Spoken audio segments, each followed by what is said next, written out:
Hi everyone, welcome to this presentation. Before I begin, I want to make sure we're all in the right space. It happens every time everyone gives a presentation, so if you are not in the space you thought you wanted to be in, don't worry, you can just get up and walk out. I'm going to be presenting the AIGWT, which is a stupidly named or fun, it's a fun name I think, but Smart Framework, it's a guide for writing. So if that is not where you intended to be, this is your chance to adios very quickly. And if it is where you intended to be, then welcome. My name is Leigh, and I am here to present this to you. I'm the content manager at a software studio called My Planet. We make smarter interfaces for the workplace, which basically means we like to try and incorporate AI and modern technologies into automating some of the really basic drudgery tasks that people have to face every day in their sort of Fortune 500 very bureaucratic office workspaces to make their software better. Pretty straightforward. Here's what we're going to talk about today. We're going to talk about me, my favorite topic of all. Then we're going to talk about the actual AIGWT, the thing you came to listen to, not me and my personal biography. And I'll walk you through the steps of that, so the thinking and the doing. And then I've added in for fun, because I like to, some final tips. And then we do have a little bit of time at the end to write. So if you have a laptop or some of you have notebooks and pens, that's really great. It'll give you a chance to just kind of put it into action so that we can see how it works when we actually try it out. That's all. So, about me, who am I, and why should you be bothered listening to me talk on and on and on, probably, about the AIGWT? Some little facts. My name is Leigh. I am the content manager and the co-author of the AIGWT. The other author was the chief design officer of My Planet, he continues to be the other author of this guide. I spend my days writing and wrangling content. I would say it's a lot of wrangling, one of my colleagues is here, trying to coax colleagues into writing things, into contributing, giving me ideas, sources, that kind of thing. My job, because I am a writer at a software studio, means I work with a pretty broad cross-section of people, a lot of different abilities, skills, interests, talents, etc. And my background was in advertising copywriting, so I actually came to My Planet through copywriting.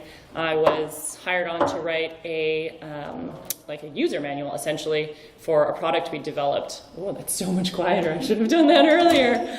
Oh, great. Thanks for closing those doors. Yeah, so I got my advertising copywriting degree. Thank you. That's my colleague right there. Thanks, Kara. From Humber a few years back, about 5 years ago now, I guess. And I did my BA prior to that in International Development Studies and Religious Studies, two things I'm using so much all the time, as I'm sure you can tell. In terms of me being a writer, I have written for publications including The Hairpin, which was my favorite online lady blog. I wrote for Yahoo for a year as part of an online marketing campaign back when the London Olympics were happening. I've had pieces in Toronto Life magazine and with InVision on their blog, stuff like that. Also, my third grade diary was a big thing for me. That's the only diary I've ever really kept. The synopsis for that one is that I was going to get married to Toru Levinson. He, fun fact, is now marrying my best friend in the fall, and I'm the MC and maid of honor for their wedding. So it's been a pretty cool life. I'm also a job junkie. This is maybe my 36th job. I am 32, so I've had maybe a couple extra jobs than years on Earth. I was a synchronized swimming coach. I've been a mortgage funder. I was a costumer's assistant. I was a florist for a year. I've been a waitress multiple times. I've been a camp director and still sometimes am a camp director, including the past 3 days when I was up at summer camp. I worked as a Christmas tree lot salesperson. I've been a support worker for people with disabilities. I have a lot of experience, which for a writer is a really excellent, great thing, because it means you have, as they say, the breadth of experience, write what you know, all of these things, life is real, etc. So it's worked out quite well for me. I know that's maybe not the case for everyone else, but that's just a background as to how maybe my writing makes sense sometimes. And then because I had a fourth column on this slide that my competent designer friends made, I needed to fill. Here's my cat making an aggressive noise. Will it work? Oh, it doesn't work. Oh. Yeah. Just imagine being on the phone with your mom. Hi, Mom. How's it going? And then this constantly for like an hour and a half. Anyway, that's my cat. Let's get to the AIGWT, the thing you're here for. About the AIGWT. First of all, I apologize for the name of it. It's the Article Idea Generation Writing Template, which is not better in long form. I'm a terrible copywriter. There's a reason I don't do advertising copywriting anymore. And instead do longer form. Seems to be maybe more my skill set. It's a framework to help you get writing. Hurrah! The AIGWT's not a perfect solution, so I want to put that caveat out there right off the top. You're not going to walk out of this session and be like, great, I'll never struggle to write again. I'm perfect in every way, and I will always be able to write the thing I plan to write. But it should help you compile everything you need to write an article before you start, which makes it a lot easier. You'll fill in the blanks, and then it's just kind of basically like a Mad Lib. Like, you'll just fill it in like a Mad Lib. Do you guys remember Mad Libs, where it's like noun, verb? It's not noun, verb style, but you'll have these set pieces that you can just plonk in so that it all comes together much more easily. I would say it's kind of an expanded or built upon version of what you probably learned in elementary school or high school in terms of basic essay writing, where it was like, do your intro, do the body, do the conclusion. That's a great format, but that's pretty big still. So we've broken it down to be much smaller and help you fill in those bits so that you understand how to get the intro going and how to fill in those body pieces and what you need to tie it all together for your conclusion. So let's begin. Step 1, think. If you do that part right, the rest is a breeze, she says lyingly. So thinking, option 1, and there's a million options as well. We found these two to be kind of the big points for professional writing in our context, but there might be other things. So option 1 in terms of thinking, think about something that really grinds your gears. What's been bugging you lately? What's a thing that's really not working right? You've been working on this module on Drupal and gosh, it's just not coming together, and why is that? That's a great topic probably. If it's bugging you, it's probably bugging others. So there's a couple of ways to approach that piece of writing. 1, what's gone wrong? What's bothered you? What could be improved? Once you have that in mind, don't just stop at like, really bugs me that this module doesn't work. Start to push it forward a bit more. Do you believe it happens elsewhere? Why does it happen elsewhere? What's the core issue? Not just X isn't working, but X isn't working because ... And do you have any ideas or solutions for how we can get past this issue? Because that's really what you're going to be writing towards, in all likelihood, is finding an actual solution. So that's option 1. Option 2, such hesitancy. What inspires you? So kind of the opposite. Instead of being annoyed and frustrated, what have you been completely motivated by? What gripped your attention? Was it an article? Or an event, something that kind of struck a chord with you, something maybe someone said in conversation, as is often the case for me, or something I read, which is more often the case for me. Because probably, again, if it's resonating with you, it'll resonate with others. But again, start thinking critically about it. Don't just be like, oh, so interesting when that loudmouth blonde lady said I needed to think about things. What made that fascinating for you? What was the core concept at the heart of that idea? What were the applications of that idea to your work? Which again, we're kind of workplace focused at My Planet, and you all are here at a developers conference. Presumably a lot of what you're interested in is going to be writing about your professional work. So think about how it applies to your own context. An important note regarding think is that it's not optional. You must do this part. If you don't think about it, it's going to fall very, very flat. So don't skip this step and give yourself time and space. Don't just kind of, oh yeah, I thought about this thing, and I think maybe the real problem is this, and then kind of move on. Force yourself to sit quietly for 15 minutes and just like really think. I know it sounds kind of boring and a little bit weird and maybe like it seems obvious, but actually sitting down and forcing yourself to think can be a really tricky step to get past. People often skip it. So yeah, once you have the rough idea, don't skip over it. By asking yourself those questions, you're going to really get to the heart of what you want to know, and you're going to start to create interest for yourself. And another big portion of the piece is like you need to be kind of excited about writing in order to write. That's something people often struggle with as well. So if you can get yourself interested in the topic, you're already a big chunk of the way to being able to complete your written piece. Steps 2 through 5 is the doing part. So you've just thought, you're well on your way. What an amazing journey. We're going to do this bit in stages though. So the doing, step 2 is your central idea. Often you will have heard this referred to as a topic sentence, or a thesis, or a premise, maybe the opening gambit if you are rolling with some real weirdos who use that as an opening statement. But whatever you're calling it, it is an essential component of writing. It's that same thing they would have taught you in essay writing. Get your topic sentence settled. And it's because it's important. Figuring out essential idea is the most important thing you can kind of do to help you on the path to the actual writing part. The thinking is important for conceptualizing the whole piece, but that central core concept is what you need in order to actually write it out.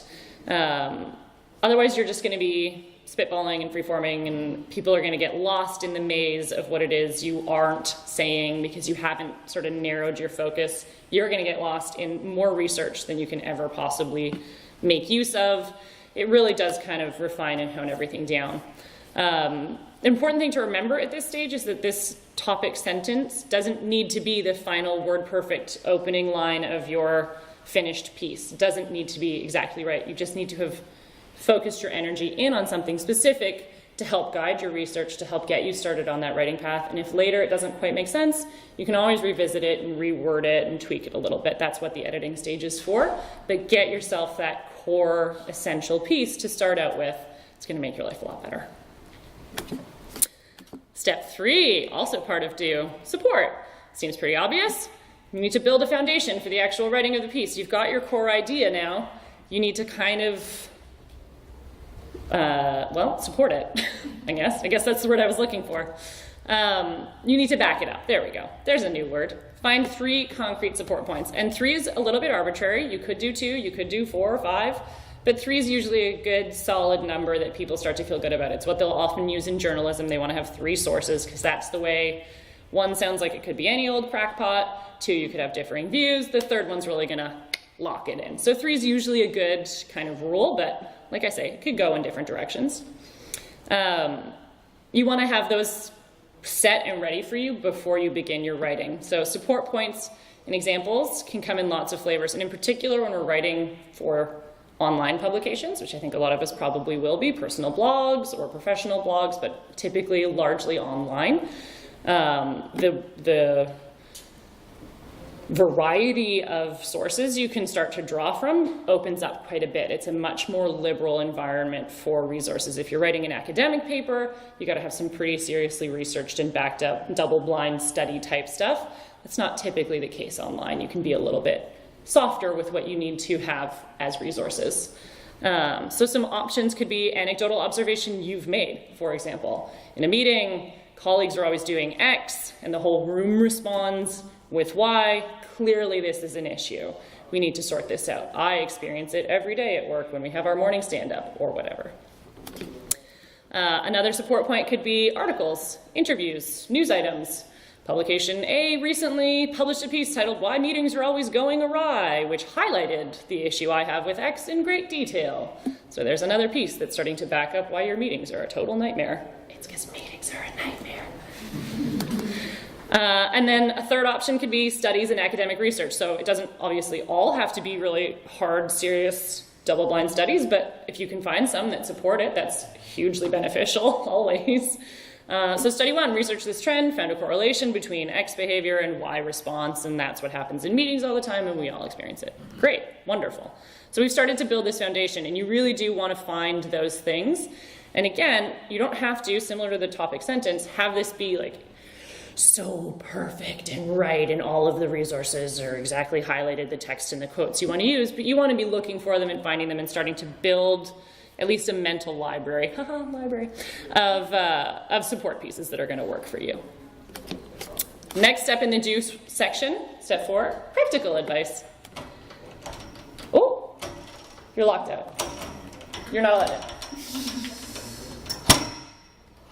That's for you. From me?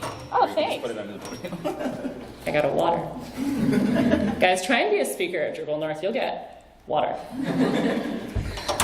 So practical advice, you want to give people something that they can take with them. So on top of, here's the issue, here are the things we've identified as what's going wrong and why it's going wrong, you want to give people something that they can take away, because otherwise they're just reading you ranting and complaining about something or being inspired by something. And neither of those things are particularly motivational for readers, even if they're very nice for you and your gratitude journal. But, you know, we want an audience in all likelihood. So finding things that they can benefit from this, we locked out again at the back? No, we're good. Is a worthwhile thing to try and force yourself to do. So offering, and again, 3 is not a like hard and fast rule, it's just a practical number that seemed to be good when we were developing this, that seemed to work for our team and the things we were hoping to get out of it, and it typically works kind of well. So finding 3 things that people can take with them when they go. 1, meetings are going awry because of X, Y, and Z. This is a thing you now know.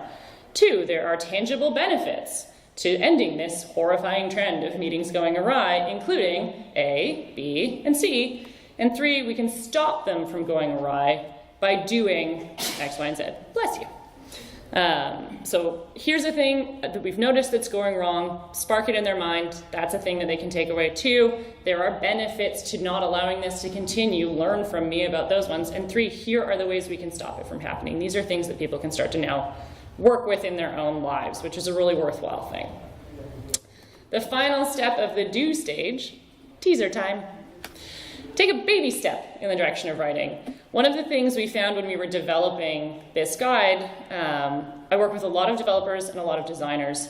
Developers in particular don't tend to have writing backgrounds. There weren't a lot of essays in their post-high school days, and even during high school, often skewed sort of away from that and more towards maths and physics, I guess. I don't know, I obviously didn't take those degrees. Designers sometimes have a bit more experience, but even still aren't practiced writers. And so a big part of it for our team, at least, was overcoming that fear of like, I just don't know how to write at all. I've never done anything. Everything I write is a trash fire of terrifying nightmares. And we found that by getting that first little teaser bit underway, it started to get past that fear. You could start to kind of move forward. So I don't know if that's a problem all of you are facing. If you're here, presumably you're a little bit less afraid and more willing to engage, but still a good practice is to get a little teaser underway because it helps you start to bring all those ideas together. So before you write the whole thing, which is quite a bit of things to write just a little teaser. I would say aim for the length of something like a tweet, now that tweets are 280 characters, to the length of an opening paragraph. So it doesn't need to be, 500 words. Just keep yourself to sub 100 words and start to formulate out what you're trying to say in a bit more cohesive way. You've built this Mad Lib style situation. You have your support points, you have your takeaways, you've already got your topic sentence. It's sort of half written in many respects already. So this next bit is going to be just that one final piece that'll help you take it a little further. So, an example. Meetings are often cited as the scourge of the workplace, inefficient, disorganized, and a massive time suck. But we know we need them to get our teams aligned and keep us all pulling in the same direction. So what causes meeting derailment, and what can we do to bring them back on track? Look at that. We did it, you guys. So easy. I haven't put all my support pieces in. I don't have that, laid out and strictly formulated. I don't have all the ideas and the takeaways listed there either. But what I have is stuff I know I can support because I've done that research. The idea that we're going to give them some learnings because I know I've started to figure that out, and what the actual problem is we're presenting. And that's just all neatly tied together in one little paragraph. So getting that first step done, usually a really good way to get yourself kind of rolling through the process of writing a little bit more easily. I just find if you take on, I've got to figure it all out now, it's just so overwhelming. It's like being Sisyphus trying to push a rock up a hill. It's too much. Final tips. What, we're already through? There's a lot of tips, guys. We're not already through. This is bonus material, though. Who knew you could get such an excellent deal? Fill in the blanks. No more prep. It's time to start writing. Heading into writing with a clear sense of direction really is kind of an enormous leg up. A lot of, again, what we found with our teams when they were struggling to get past something was they just felt so overwhelmed by what needed to be done. I have this idea, and I don't know if I should take it in this direction or that direction, and I don't know, I read this other thing, and that sounded really interesting, and it kind of connects, and it was like, have you ever seen those fun memes where there's a deranged looking individual with like lines and pins on a board and pictures and like question marks? It started to get to that point. But if you start to use this system, you'll start to refine it, you'll keep yourself narrowed in on an actual topic, which makes it a lot easier. So remember, as you start writing, one, writing's super hard. I think a lot of people sort of imagine that writers are just like waking up with a little coffee and like typing for a couple hours and then off they go and have a merry little day. It's very difficult. Everyone struggles. I write every single day, every single week, every year of my life, and I really, really struggle with it a lot of the time. Kara, who is here, can attest to this. I'll just like roam around the office being like, I don't know. And I have to publish something in 2 hours, so it's not a great scene. The other thing to remember is that it does not have to be perfect, at least not in your first draft. The really most important thing is that you get that draft done, because once it's done, you can start editing it, and you can start to refine it and make it good. The draft that I write is never good right out of the gates. It's always in need of revisions. That's a good thing. But getting that draft done means you've written a piece. You just have to now make it kind of nicer. Some additional tips. I told you so many. Editing is your friend. I know I mentioned it on the last slide, but write it out, get it down, get that first draft done, and then take a little break, pat yourself on the back, go get a coffee, whatever it is, and then edit the dickens out of it. It is the surest way to make it readable. The number of times I will write something through, and sometimes I'll get lucky and I'll just stream of conscious write it, and then I'll come back to it and be like, oh no, this is garbage and this doesn't make sense, and I've now said this exact sentence 4 times in 4 different ways, but I'm saying the same thing. You do need to go back and edit it. It's the best thing you can do. So editing tips, read it out loud to yourself. If you take that step back and then you come back to it, when you read it out loud, you're gonna find typos that you didn't realize were there, missing words or doubled words, things you might have otherwise missed. If you just read it out loud to yourself, you'll be shocked at what you can do. Another thing you can do, which I don't think I included on this, is at the very final stage, read it in reverse, which is another really great way to find typos and other things, because your brains know what you've written and what you wanted to say, so they'll skip over the stuff that's wrong. If you do it backwards, it's much harder to do that. The other thing to do, and this is one that's quite daunting for people, which is why I say read it out loud first, because then you know it's in a really good shape, is to pass it along to others. They'll catch what you have missed. They don't know your ideas. They don't know what you were trying to say. They're reading it with fresh eyes. This is a new concept and idea for them. They're going to find some errors. So find a person you trust and you like and you know will be kind to you if you're nervous about it, or if you're like, I just want to be destroyed and Sam right out of my own mind, then find someone who's really harsh and mean and knows their language skills pretty well, and you'll also get good feedback from them. But either way, find people that you feel comfortable having read your material to read your material. They don't need to be experts on the topic. I read a lot of developer content and I never know what they're saying, but I can tell if it's been written cohesively and I understand if it's following a flow, and I can start to make suggestions about like, well, sort of felt like this made sense here and that made sense there. As long as there's some writing, people who speak the same language as you should be able to glean at least the high level concepts from it. And then the final thing is to edit it a few times. Important to read it out loud and edit yourself. It's important to get someone else to read it. But if you don't do either of those things, at least read it through 4, maybe 5 times with breaks in between, so that you can really start to, once you get it so familiar with your system, you will actually be much more likely to make those tough cuts. It's really hard to edit your own work down, but I would say all of us, myself especially, probably write, I would say between 30 and 80% more than we need to. So cutting that stuff down is important, and it's only once you've read it through and read it through and read it through that you're going to get to the place where you feel comfortable doing that. Because you get really attached to I made this fun phrase. By the time you've read it 5 times, it's not as fun anymore, and you realize it's not helping anything either, so you'll get rid of it. More bonus tips! Guys, I told you, I have a sickness. I needed to edit this. Online writing specifically is different than academic writing, which I noted earlier. It is less formal, and there are some things to keep in mind when it comes to that. So just a few online writing tips, because I know that's probably where most of us are headed. 1, break it up into sections.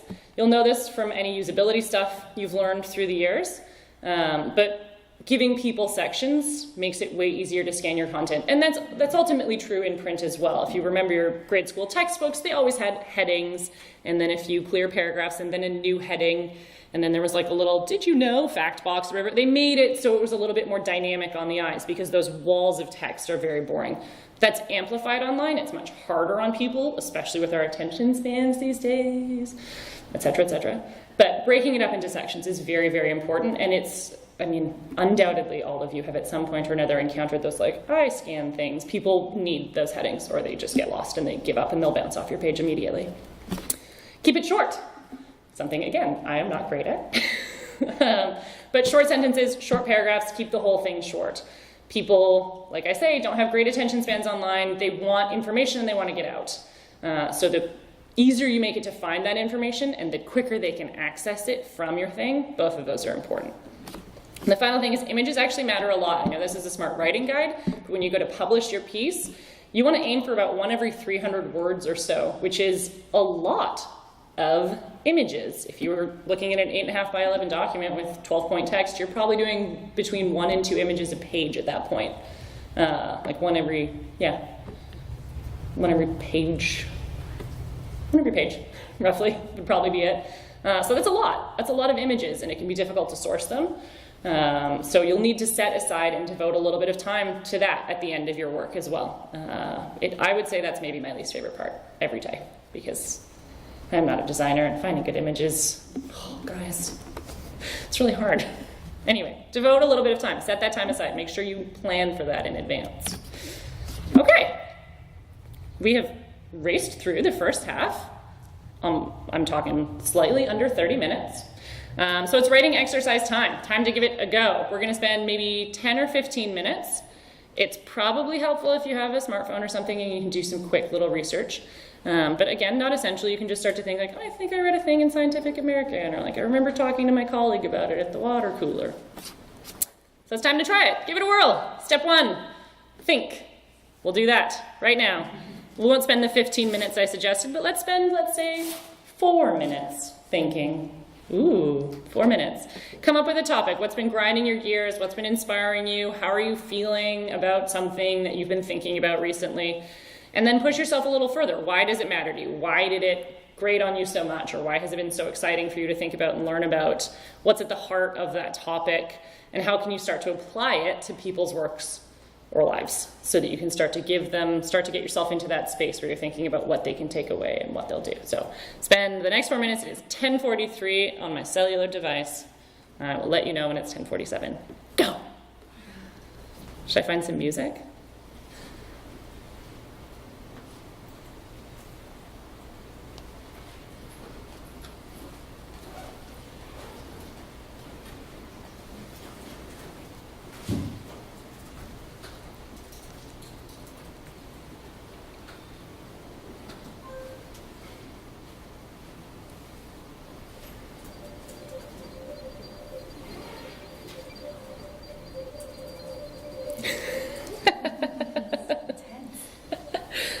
It'll get less intense, and then it'll be less silent and weird. I'm sorry, this recording is very boring.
Okay.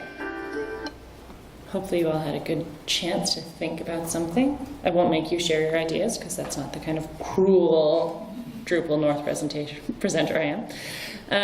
But yeah, hopefully you got something kind of simmering and percolating underneath the surface there, and you've got some good leaping off points. So now it's on to step 2. Write that central thesis, that topic sentence, that opening gambit. Remember, it doesn't have to be perfect. Again, you're not going to be reading it aloud to the class. And it does have to take some kind of position. Those are the only 2 things to note. It doesn't have to be perfect. It does need to say something. So why don't we give ourselves, I don't know, 2, 3 minutes? What do we want here? 2? Let's do 2. You can yell if it's not enough. It is 10:48 on my phone. 10:50.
Okay, how's everyone doing? You need 1 more minute?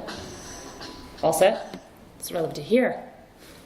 An interesting thing about my music selections today is I recently became a yoga instructor certified, and I needed to find some chill music for Zen time, so that's what's on my phone right now. I hope you're enjoying it and you feel really blissed out. Step 3, do more. Come up with your 3 support points. So this is the point at which you need to start digging a little deeper. You've got your topic sentence, you know where you want to head now. You've thought in advance about the things that might work, the things you might want people to be taking away from this. So start to concretize it a little bit. You can research here. You can pull out your phones and dig up a few things. But even just brainstorming for a few minutes, because we're obviously not in a formal setting where you're probably going to leave the room with a perfectly written piece, will suffice. So again, keep in mind, blogs, magazine articles, research papers, your personal experiences, presentations you went to that you know you can look up later, all that kind of stuff is worthwhile here. So let's give ourselves 4 minutes once again. It's 10:51, so at 10:55 we'll regroup.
Okay.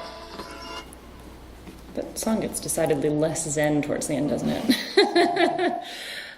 Step 4 we're on to. Do even more!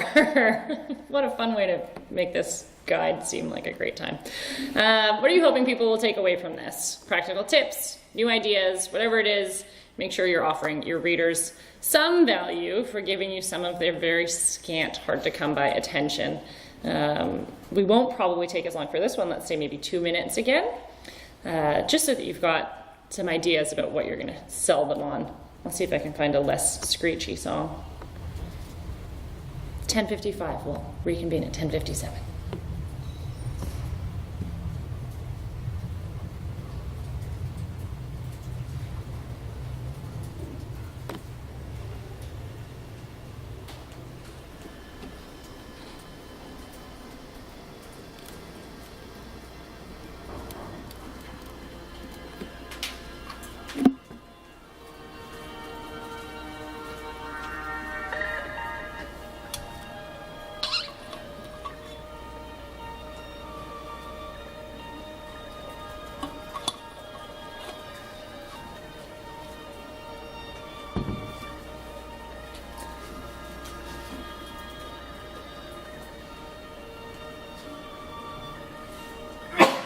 Bless you.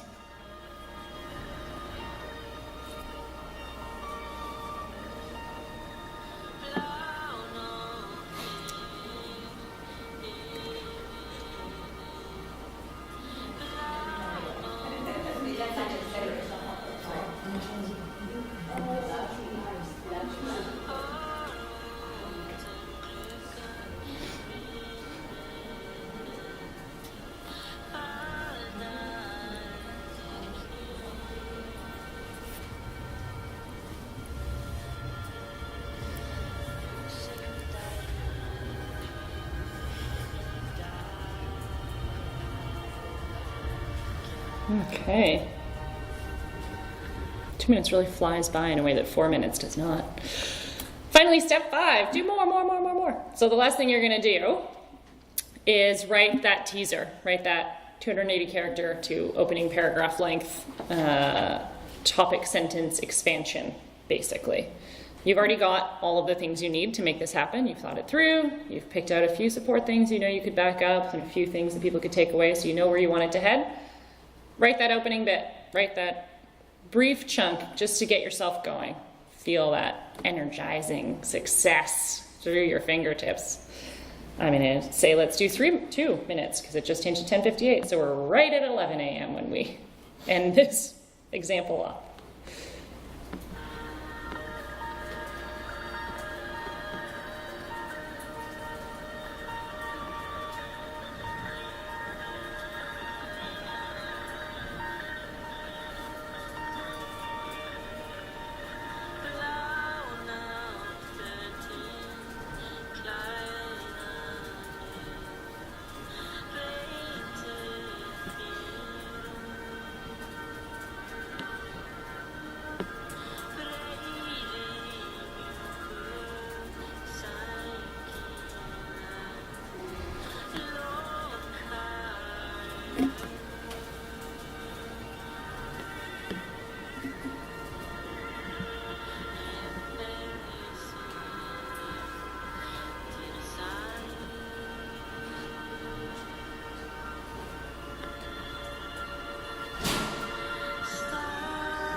Okay, everyone feeling good?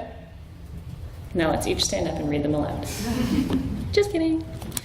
So, you did it, you're all set. We took roughly 15 minutes total there, and you've got it all. Solid outline, perfect. Clear idea, definitely. Support points, absolutely. Takeaways, you've thought those through. Some actual words written down to get the ball rolling. You're sorted. You're gonna go home right after this. You're not even gonna stay for the rest of the Drupal North presentations. You're just gonna go straight to your homes, type away on your computers, and by the end of the day, you're gonna have a whole first draft done, and then it's just gonna be like 7 weeks of forcing yourself to edit it. It's not a big deal, you're gonna be fine. The editing part's really hard, guys. So, any questions? We have a few minutes left before we wrap things up. Does anyone have any comments or concerns? None. Oh my gosh, you guys, I'm an amazing teacher, and you've definitely been so captivating. Oh, okay, fine, Kara. I'm wondering what strategies you've used to deal with instances where you like have this amazing idea, you write your initial thoughts, and then you do a little research, and you're like, oh, cool, 5 people have written about this already. Good question. So just because I'm recording, I will repeat it. Kara asked what to do in the event that you've got something you feel really great about, and you've done some research, and then as you get partway into it, you realize a lot of people have written on this exact same topic. That's a tricky one. There's a couple things you could do. You could say sod it and just go with it anyway. The internet is full to brimming, I would say, of articles that people have written 1,000 times over. That doesn't mean you couldn't also. I think it's probably better to find a new angle or approach to it. Again, because it's online, unlike some of the more rigid forms of writing that have historically existed, there tends to be a bit more wiggle room. Your own personal experience will make your article somewhat unique regardless. So you might start leaning a bit more on the personal anecdotes and the personal experiences, and again, finding something that makes it a little bit different. If we're talking about how meetings go awry, there are a gajillion articles about how meetings have gone awry, but maybe there's one specific thing that you can start to tweak your article, steer it a little bit more towards, so that it has a differentiator, in the same way that there are, I would say, a lot of places that develop software in the world, but we found a market differentiator for ourselves at My Planet. We very much focus on the workplace. We very much focus on smarter interfaces. These are not things everyone always does. A lot of people build cool Uber apps. We don't. We do other things. Those places have that differentiator. We have ours. We're all technically software developers. So it's just finding those unique little bits. And there is no magic secret to that, because it's going to be very dependent on the topic. It's going to be very dependent on you and your experience and what you know and what you're able to find and back it up with. But I would say, don't just go lumbering straight ahead and do the exact thing everyone else has done. See if you can find that little piece that will make it stand out a bit. And a lot of that is going to be relying, like I say, on your own experience, knowledge, and understanding. That's usually the bit that's going to at least give you the insight into the new thing, if not be the new thing itself. Does that help? Thank you. You're welcome. Yeah? I was just wondering if you had any tips or, I guess, success, sort of, that middle group of people who think they're great writers, but they're not necessarily giving you something great, pointing them to this template. That's an interesting question. I would say 90% of the time I'm faced with the opposite, where people are like, I can't write a word, and they panic, and then they send me a thing. I'm like, no, you've done it. Like, there's some edits. We got to do a couple of things. We're like, otherwise, this is in pretty good shape. In terms of those ones, it's a little bit harder. It depends a lot, I would say, on the dynamic you have with that individual and how sensitive and receptive and accepting they are of critique. I think, so much as that is an interpersonal tactic type approach. I'm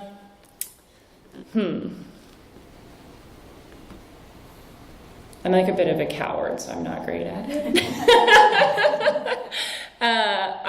The best thing you can do, I would say refer them. This is actually available online, the guide itself, through our blog on Medium. So you can always send a link and be like, hey, I went to this dynamic, incredible presentation, and it was mind-blowing and earth-changing, and I will never be the same again. You should check it out. Here's the content of it. Do you want to be editing buddies with me? You do that kind of weird passive-aggressive backdoor fake-out faux thing. That's always a fun way to go about it. Definitely everyone trick your colleagues. Wait a minute. Nothing, Kara. Shh.